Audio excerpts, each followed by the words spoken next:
नमस्कार दोस्तों, good morning. बहुत बहुत स्वागत है आपका Ramanuj maths classes online channel पर। सबसे पहले आपको श्री कृष्ण जन्माष्टमी की शुभकामनाएं कि कृष्ण भगवान आपकी सभी इच्छाओं को पूरी करें और आप उत्तरोत्तर आपके जीवन में लगातार मेहनत करके अपने सफलता को प्राप्त करते रहें। इन्हीं कामनाओं के साथ देखिए स्टूडेंट, आज का वीडियो शुरू करते हैं। ये वीडियो है आपके आरपीएससी फर्स्ट ग्रेड स्टूडेंट्स के लिए। फर्स्ट ग्रेड स्टूडेंट्स के लिए ये वीडियो है कि वो किस प्रकार से कम पदों में अपनी तैयारी करें, है ना।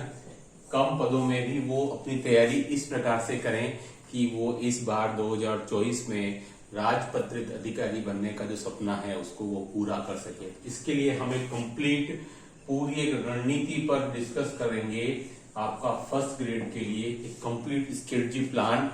देखिए स्टूडेंट, नंबर 1, सीट्स भले ही कम आएंगी। फर्स्ट टाइम में मैंने आपको पहले भी कहा है कि सीट कम दिख सकती हैं, तो भी आपको विचलित नहीं होना है। बाद में ये सीट डेफिनेटली बढ़ेंगी, क्योंकि भारी संख्या में फर्स्ट ग्रेड के पद डीपीसी के बाद भी खाली रहने वाले हैं। आप ये मान के चलिए। तो आप नंबर 1, अगर पहली बार जो वैकेंसी आई, हो सकता है उसमें पद अच्छे भी आ जाए, कम आए तो भी विचलित नहीं होना है कि कम पदों में सिलेक्शन कैसे होगा। ये तो नंबर 1, कॉन्फिडेंस बनाए रखना है, ठीक है ना। नंबर 1 कि आपको पद कम होने पर भी विचलित नहीं होना है।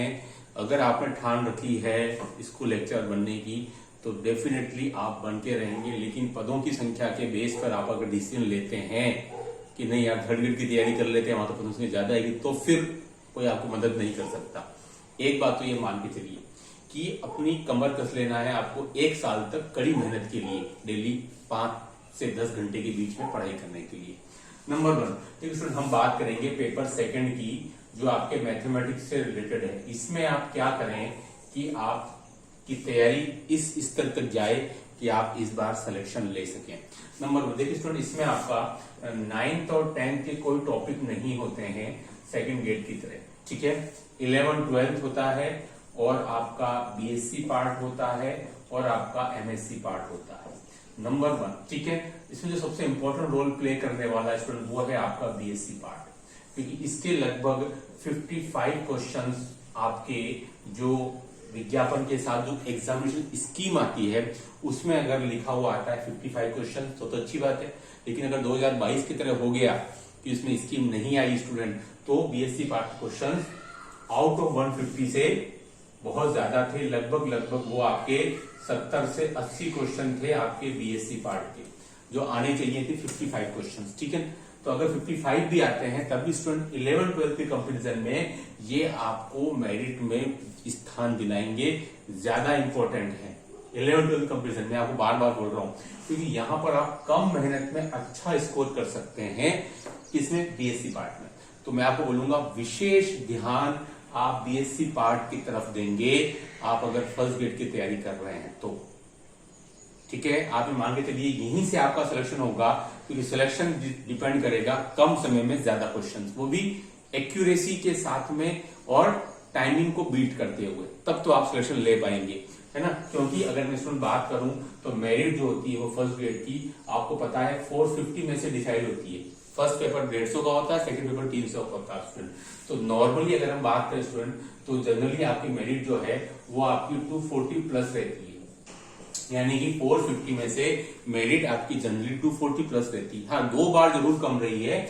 2000 अगर मैं बात करूं तो 13 में थी 211 और स्टूडेंट 2018 में भी थी 211, क्योंकि वो दोनों ही पेपर टफ थे। इसलिए ऐसी बात नहीं कि मेरिट हमेशा 240 प्लस ही रहती है, 211 210 भी रहती आई है, यानी कि लगभग 42-44% के आसपास, ठीक है। तो ये पेपर पर डिपेंड करता है ना। तो लेकिन आपकी जो मेरिट है जनरली, जैसे 2016 में 249 थी और अभी 2022 में लास्ट टाइम वो भी स्टूडेंट आपकी अच्छी खासी मेरिट गई थी, है ना। तो इसलिए ये कंफर्म है कि मेरिट जो है 240 प्लस तक चली जाती है, वो भी आपके 246 कुछ समथिंग थी अराउंड, ओके 22 में। तो इसमें इंपॉर्टेंट रोल प्ले करेगा आपका बीएससी वाला पार्ट, ठीक है। तो आपको बीएससी वाले पार्ट के स्टूडेंट, मैंने आपको हमेशा कहा है कि आपको बाजार की कोई बुक की तुलना में आपको गोखरू सैनी या जेपीएच की बुक को कंसल्ट करना है। यही आपकी ऑथेंटिक बुक है। बाजार में भले कितनी सारी किताबें उपलब्ध होंगी, लेकिन आपकी अंतिम मदद जो है वो यही किताबें करेंगी। इसलिए जो पढ़े ऑथेंटिक पढ़े, क्योंकि कल को अगर आपको आपत्ति लगानी पड़ी तो आपको यही बुक आपके काम आने वाली है, दूसरी कोई और बुक काम नहीं आ पाएगी। तो इन्हीं बुक से पढ़ें, और क्वेश्चन स्टूडेंट इन्हीं बुक से सीधे सीधे आए हुए हैं। अगर आप एग्जाम्पल कर लें, एग्जाम्पल तो करना ही करना है आपको, वो गोकुल सैनी वाली बुक से, और अगर आप अनसोल्ड कर सकें उससे तो बढ़िया सोने पे सुहागा कुछ है ही नहीं, है ना। अगर आप अनसोल्ड कर लें तो इससे तो बेटर कुछ हो ही नहीं सकता है।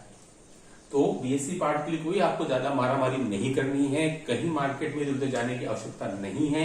गोकुल सैनी की बुक पढ़ें, और अगर जेपीएच पब्लिकेशन है तो वो पढ़ें। तीसरी, मैं नहीं मानता हूं कि कोई बुक आपको जरूरत है, कतई जरूरत नहीं है आपको। वो अलग बात है कि आप शॉर्टकट ढूंढ रहे हो, लेकिन शॉर्टकट से इतनी कम सीट्स में आपको मदद नहीं मिल पाएगी, मैं फिर कह रहा हूं। ठीक है, तो आपको एग्जाम्पल्स कर लेने हैं।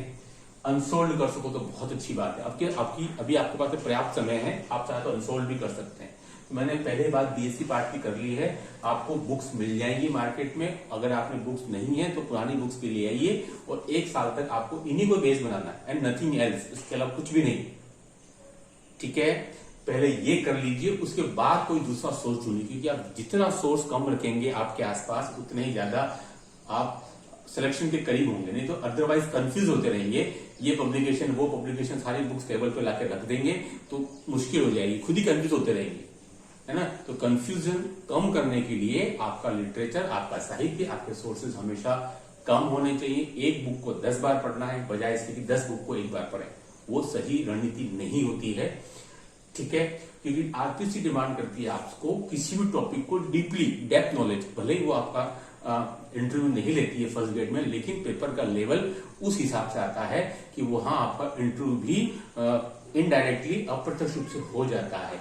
ठीक है, तो इसलिए आपको आपके टॉपिक्स को डीपली पढ़ना है, डीपली, ऊपरी पत्र कुछ नहीं। इसलिए मैंने कहा है जितना आप सोर्स कम रखेंगे, पहले इनमें से कोई भी बुक परचेस कर लें, है तो बहुत अच्छी बात है, और उसी को बेस बनाते हुए एग्जाम्पल और अनसोल्ड। और नंबर 2, पुराने पेपर्स वो तो करने ही करने, वो तो मैंने हमेशा कहा है, हर एग्जाम के लिए अगर कोई की है तो वो प्रीवियस ईयर क्वेश्चन है। आप देखेंगे कि वहां पर इन बुक से क्वेश्चन सीधे सीधे पूछे गए। ठीक है, तो इससे आपको कॉन्फिडेंस भी बिल्डअप होगा। ठीक है, तो ये क्या काम करेगा बीएससी, आपको ये काम करेगा कि आपको कम समय में ज्यादा क्वेश्चन करवा देगा। क्यों? क्योंकि इधर आपका एब्स्ट्रैक्ट अलजेब्रा के 2 पार्ट है, रिंग थ्योरी और ग्रुप थ्योरी, और आपका रियल एनालिसिस स्टूडेंट। इससे क्या होगा, आपको क्वेश्चंस आते हैं तो आप डायरेक्ट कर पाएंगे, है ना। तो आपको कम समय में ज्यादा आपको आउटपुट मिलेगा। और दूसरी बात, बहुत से क्वेश्चंस होते हैं जो बीएससी पार्ट में रिपीटेड होते हैं, 11th-12th में तो क्वेश्चन रिपीटेड नहीं होते हैं, तो आपको प्रीवियस ईयर पेपर बहुत काम देंगे। अगर आपने उन क्वेश्चन को बहुत ज्यादा फोकस कर लिया है कि भाई अमुक क्वेश्चन 2 से 3 बार आया हुआ है, तो उसको आप विशेष ध्यान रखें और वो क्वेश्चन आपको डायरेक्ट मिल जाएगा। तो स्टूडेंट आपको पहले बीएससी पार्ट बहुत अच्छे से कर लेना है ना। देन फिर आपको आना है 11th-12th के लिए। यहां पर भी आपके एग्जामिनेशन स्कीम में 55 क्वेश्चंस दे रखे होते हैं। ठीक है स्टूडेंट, यहां पर भी आपके एग्जामिनेशन स्कीम में 55 क्वेश्चन दे रखे होते हैं। पता चलेगा कि इस बार कितने आते हैं। तो ये 11th-12th का सिलेबस वही है जो कि आपके सेकंड ग्रेड का है। हालांकि आपके बीएससी पार्ट का सिलेबस वही कर दिया है तो जो कि सेकंड ग्रेड का ही है। ठीक है, तो यहाँ भी आपको मैंने पहले भी कहा है, आपको आईआईटी लेवल की कोई भी बुक्स आप ले लें जो कि आपके मेंस लेवल की हो, एडवांस तक जाने की कतई आवश्यकता नहीं है। जो आपके आईआईटी मेंस लेवल के वो काफी मोर देन एनफ है, कोई भी ले लें आप। ठीक है, आप जो है वो एररलेस वाली बुक ले लें, एसआर सैनी ले लें, अरिहंत ले लें, या आरडी शर्मा ले लें। मार्केट में बड़ी बड़ी किताबें हैं, कोई भी आप ले लें, सभी में 80% तक कंटेंट सेम है, कोई डिफरेंस नहीं है। ठीक है, तो आईआईटी मेंस की लेवल की बुक से आपको प्रैक्टिस करनी है। पहले आप अपना जो बेसिक है वो अच्छा बनाए, क्योंकि सीधा आप इन बुक्स की तरफ जाएंगे तो फिर आपको थोड़ी तकलीफ होगी, वहीं से फिर आप जो है वो डिमोटिवेटेड हो जाएंगे और फिर आपके सामने तकलीफें पैदा होनी शुरू हो जाएंगी। तो पहले आप बेसिक अच्छा करें, देन इन बुक्स को पढ़िए, आईआईटी मेंस की लेवल की बुक को। तो पहले आप क्या दो, जो मैंने आपको हमेशा कहा है, 2009 से पहले की जो बुक्स हैं, जो हमने काफी सारे स्टूडेंट्स को दी भी हैं अपने कंटेंट, और मात्र 140 रुपीज के साथ में 1600 एमपी क्वेश्चंस और test series 600 question with solution और 8 ओल्ड बुक्स पीडीएफ काफी सारे स्टूडेंट्स को हमने दिए पिछले 1 साल के अंदर। ठीक है, वो आप वो ले भी सकते हैं, है ना। तो ये IIT मेंस की जो बुक है वो आपके पास होनी चाहिए। प्रैक्टिस आपको इस बुक से करनी है, एक टॉपिक के एटलीस्ट आपको 100+ क्वेश्चंस आपको निकालने हैं, और साथ में अपनी स्पीड को मेजर करते जाइए। आपकी जो घड़ी है उसमें आप 1 घंटे का अलार्म भरिए और आप चेक करिए कि 1 घंटे में आपके कितने क्वेश्चन सॉल्व हो रहे हैं। अगर वो 30 से कम है तो फिर थोड़ी चिंता की लकीरें आपकी खींचनी चाहिए, क्योंकि 30 से कम पर थोड़ी दिक्कत आएगी आपको।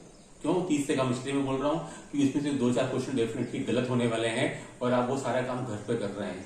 एग्जाम में स्पीड आपकी ऑटोमेटिकली कम हो जाएगी। अगर आप घर पर 1 घंटे में 30 क्वेश्चन करते हैं तो एग्जाम में 25 से ज्यादा नहीं बढ़ पाएंगे, ठीक है। तो इसलिए डेफिनेटली ये जरूरी है कि आप घर पर 1 घंटे में 30 क्वेश्चन का टारगेट बना के चलें, ताकि आपके 2 घंटे में 60 हो जाएंगे। और उसमें जो आपका जो 3 घंटा है, ठीक आपको पता है यहाँ आधा घंटा एक्स्ट्रा मिलता है आपको फर्स्ट ग्रेड के अंदर, यानी कि 180 मिनट।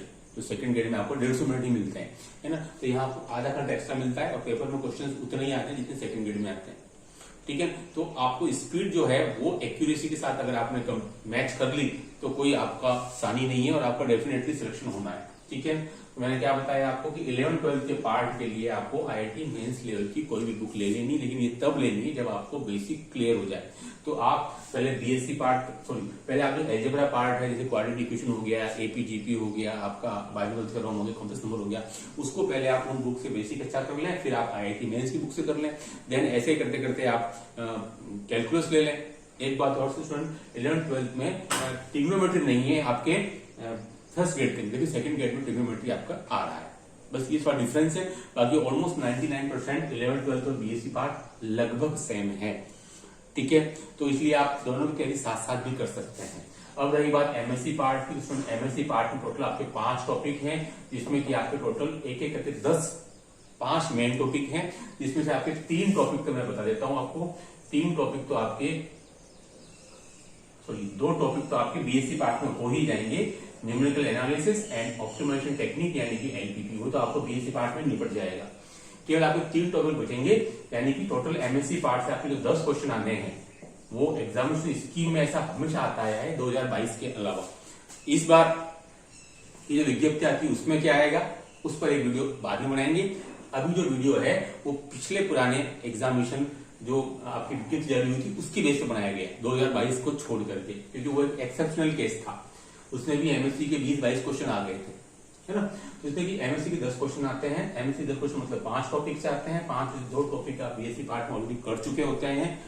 न्यूमेरिकल एनालिसिस और LPP यानी कि ऑप्टिमाइजेशन टेक्निक BSc में भी आता है सेकंड ग्रेड में, तो आप वहां से वो कर सकते हैं। तो 3 टॉपिक आपके हैं आपके मीट्रिक स्पेस हो गया, आपके लीनियर अलजेब्रा हो गया, आपके डिफरेंशियल ज्योमेट्री हो गया, आपके टेंसर हो गया और आपके स्पेशल फंक्शन हो गया, है ना। ये टॉपिक बाकी रह गए हैं जिनसे लगभग 2-2 क्वेश्चन आते हैं, है ना। तो आपको पहले BSc पार्ट और 11th-12th का पार्ट बहुत अच्छे से कर लेना है, उसके बाद फिर आपको MSc की तरफ जाना है। बहुत से स्टूडेंट क्या करते हैं सर, हमको BSc 11th-12th आता है और MSc की तरफ वो चलते जाते हैं, और अगर MSc के 10 क्वेश्चन 10 ही आए तो फिर आपको नुकसान होगा। 2022 में भी भले ही नंबर ऑफ क्वेश्चन MSc की काफी ज्यादा थे, तब भी स्टूडेंट ने कम मेहनत की MSc की तरफ, और BSc और 11th-12th ज्यादा मेहनत की तब भी निकल गया। क्योंकि ये परम सत्य बात है कि मैथमेटिक्स में आउट ऑफ 150 80-85 से ऊपर जाना मुश्किल काम रहता है।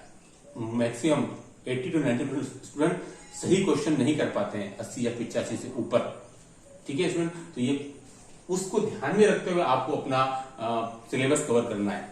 मैंने हमेशा कहा है कोई जरूरी नहीं है मैथमेटिक्स में कि आप 100% सिलेबस करें, आप 80% करके भी अपना सिलेक्शन करवा पाते हैं, लेकिन वो 80% आपने कितना डेप्थ किया है, कितना डेप्थ नॉलेज के साथ किया है, वो बहुत इंपॉर्टेंट चीज है। तो बजाय इसके कि आप 100% सिलेबस करें लेकिन वो ऊपरी तौर पर हो, उससे तो बहुत बेटर है कि आप 80% करें लेकिन वो डीपली हो।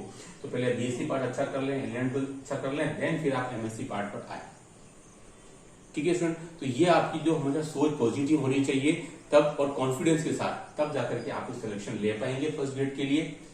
इंतजार रहेगा वैकेंसी का जो सितंबर लास्ट तक आ जानी चाहिए। मैं फिर कह रहा हूं पदों की संख्या ज्यादा आए कम आए उसको देख करके आप विचलित ना होए, फॉर्म भरिए, तैयारी अभी से करनी है आपको, वैकेंसी का वेट नहीं करना। ये सब वैकेंसी देख लेता हूं कितनी आती है ना, तब तक जाएंगे तब 1-1.5 महीने और डिले हो जाएंगे और तब आप कईयों से पीछे हो जाएंगे।